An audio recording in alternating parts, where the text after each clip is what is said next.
How's it going, guys? I'm Jared from Avalanche Reviews, and welcome back to Talking Points. The subject of today's righteous fury is this guy, Gabe Newell. For those of you who don't know, Gabe here is the co-founder of Valve, creator of the Steam distribution service, the brains behind two of the most critically acclaimed PC games of all time, and a complete fucking dick. But before we go into that, let's take a little trip back in time, all the way back to 2004. I had just finished Half-Life 2, one of the best PC games I had ever played before, and I was filled with excitement at the cliffhanger ending, knowing full well this meant a sequel wouldn't be far off. And sure enough, it wasn't. 2 years later, my prayers were answered. Or so I thought. What I ended up getting was a third of a game that used the same engine, the same resources, and the same overall gameplay as its predecessor. Now don't get me wrong, these weren't bad qualities to have, but how in the hell did it take Valve 2 years to create what was essentially an expansion pack? Well, I was in no position to throw any stones, honestly, because I really liked the game. It wasn't the blockbuster hit Half-Life 2 was, but it came damn close. Now only 1 year later saw the release of Episode 2, and again, I really liked it. You have to understand, to be a PC gamer in this period was especially great. We had these amazing games from Valve, and we knew that that third episode was waiting for us just out of sight. We knew that someday soon, Episode 3 was going to come and bring a satisfying climax to this rich story. We just knew it.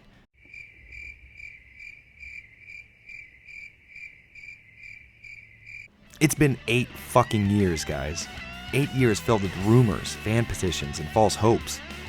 Now, we as gamers are no strangers to long development periods. Hell, as a fan of the Stalker games, I can remember waiting an obscene amount of time for the first game to drop.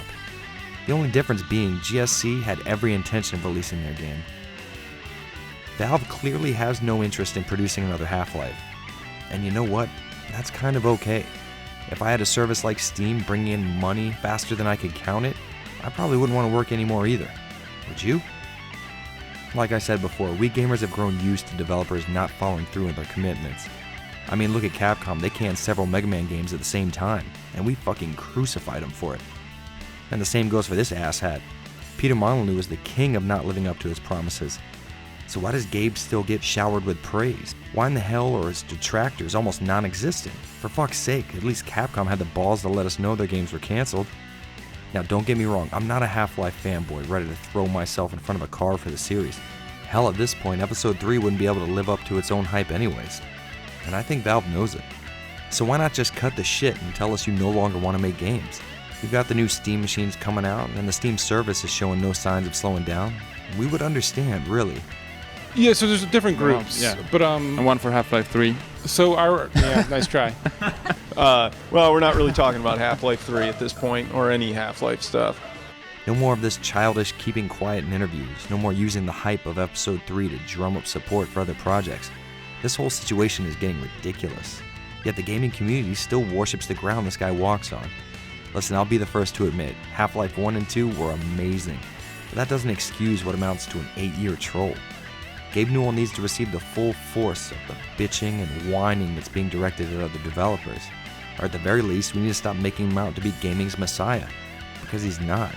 He's just as greedy as the most morally corrupt corporate fat cat. So the next time you come across a gamer giving him praise, or a Reddit post dedicated to his glory, remember, Gabe Newell could give a shit about you.